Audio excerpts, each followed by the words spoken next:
José Cruz. I'm 23 years old and I'm from Milwaukee, Wisconsin. I work at Either Flag and I'm also a part-time real estate agent.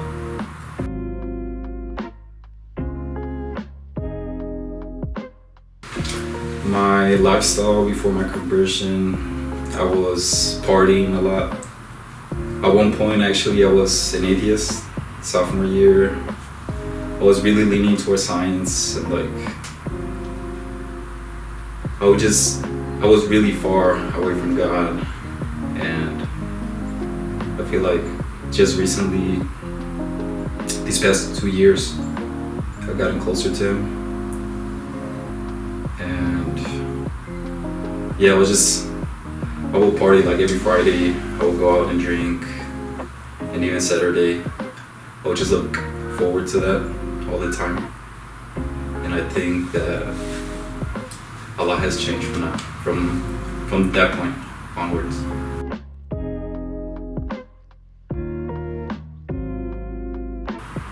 So when I was on the party scene and all that, I will feel the conviction after drinking the day after.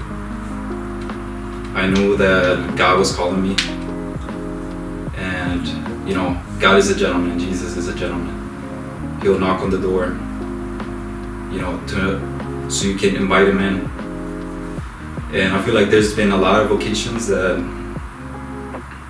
He has tried to come into my life, and I didn't allow that. I kept on sinning, I kept on drinking,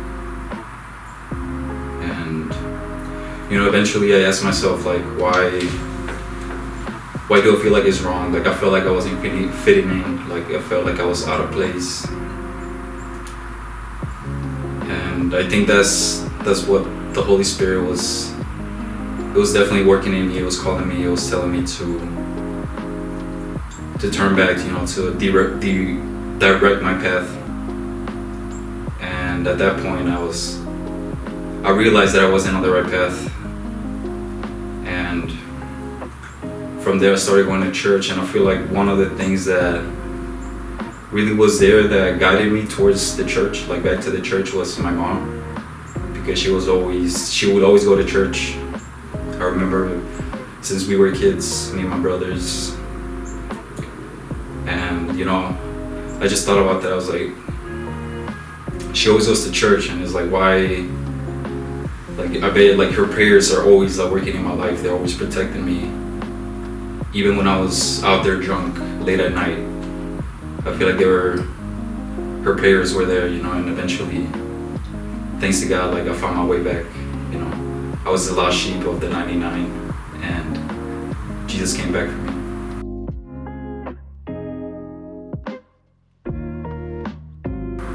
I feel like it took a while. Like I said, there were multiple occasions where I was I knew something was off, and it called me back to God.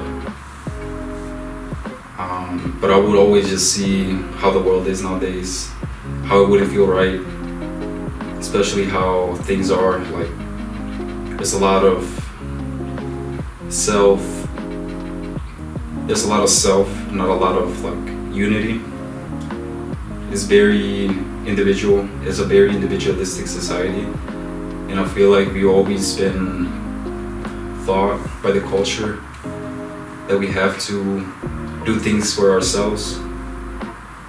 But if you really take the time to think, at the end of the day, no matter what you accomplish or what you get materialistically, at the end, is the most important thing is your family.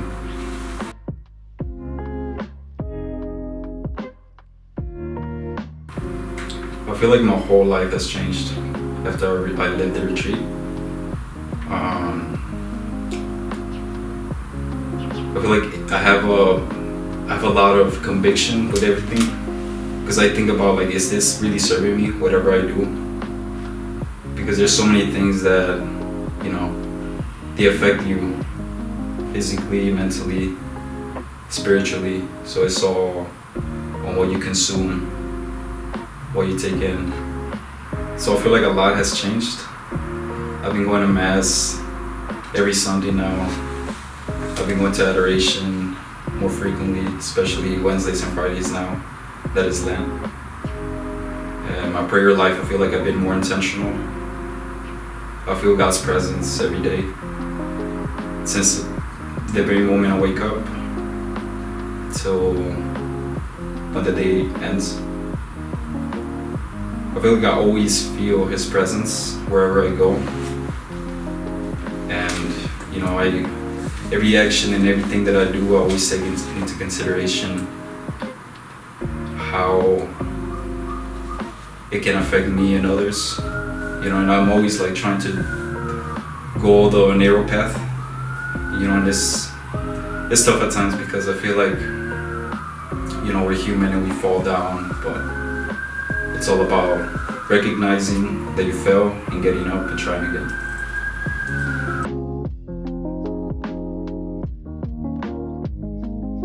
I feel like the encounter that really got me into the faith was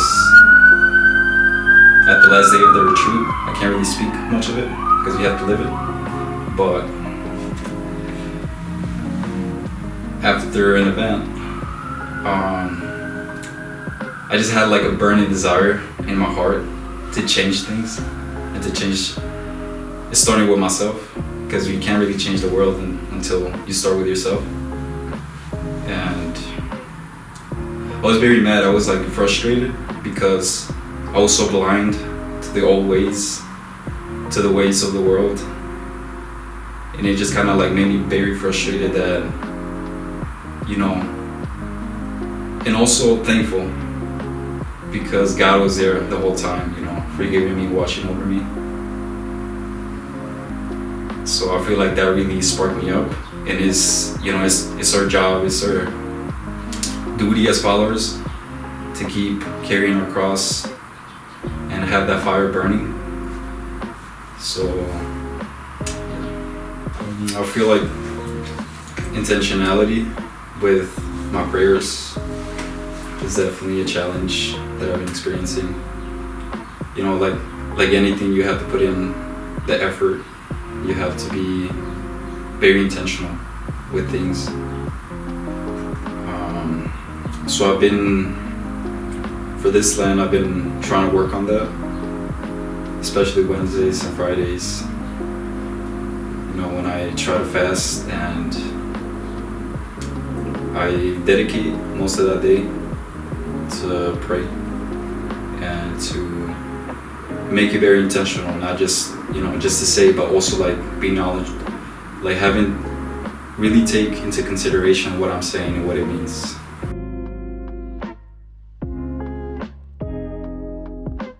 I feel like it has impacted how I view myself and how I view others. And what I mean by that is I see myself as like worthy, even though like I might be broken and I'm still trying to fix certain things about myself. And same thing with others, like we gotta recognize that, you know, we're all human and we're gonna fail, you know, but God doesn't fail. So, you know, as long as we have that love that Christ has showed us, it makes everything so much more peaceful.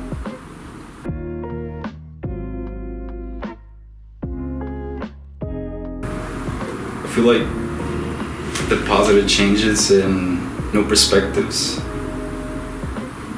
were a lot more peace in the present moment, and I feel like, especially when I'm alone, I feel God's presence a lot more. I feel like even though I might be, you know, just by myself, at times I still feel the presence of, you know, my heavenly family. And I think that gives a peace that is so incomparable to anything of this world. And that is something that just makes me feel so full.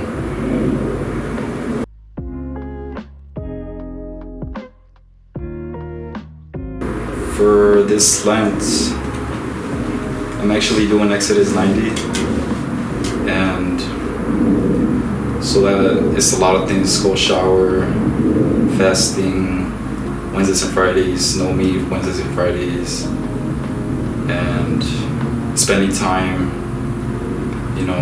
one holy hour. So I've been going to adoration and trying to dedicate this time, towards my relationship towards God and being intentional. So, I feel like it does take a lot of, denying yourself, because there's so many things that come up that might, steer you away from your path. But you always have to have that will. And I feel like it's the season that you strengthen your will and you align it with God's, to help you get close to Him. And I feel like this is a perfect time for me to do that. Not only just with the program, but also with, just the rest of my life. It's just not during Lent. It should be our whole lives. It's something that we must work on, so we strengthen our wills and align it with God's. I invite you guys to go to adoration and really analyze your hearts as you sit there in the presence of God, and really try to dissect your desires, bring them to the Lord, and ask Him why do I feel like this? Why do I desire this? Help me do your will. Always seek that guidance, because He's our Father and He wants to discipline us, and with that discipline there might be a lot of self-denial and correction, but at the end of the day is to make sure that you're on the right path and you're doing His will and loving others.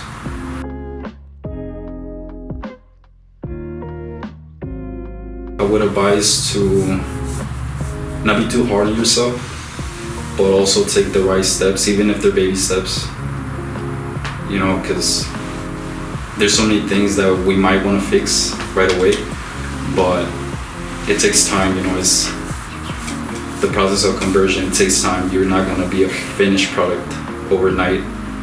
So it's going to take your whole life to keep on improving. And the simplest way that I can put it is just love genuinely as much as you can, even though it might be scary, it might be uncomfortable. That's the best thing that you can do, because that's what He did for us.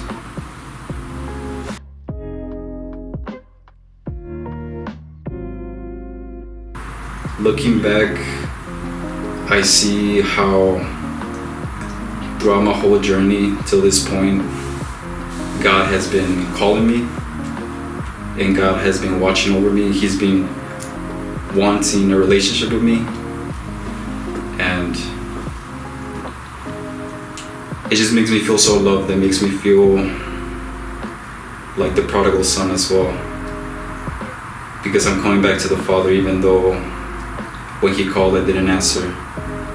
But He's waiting for us. He's waiting for us to show His love and His mercy and transform us and work on us. But we also have to be willing to come to Him and leave everything behind that holds you back from getting close to Him.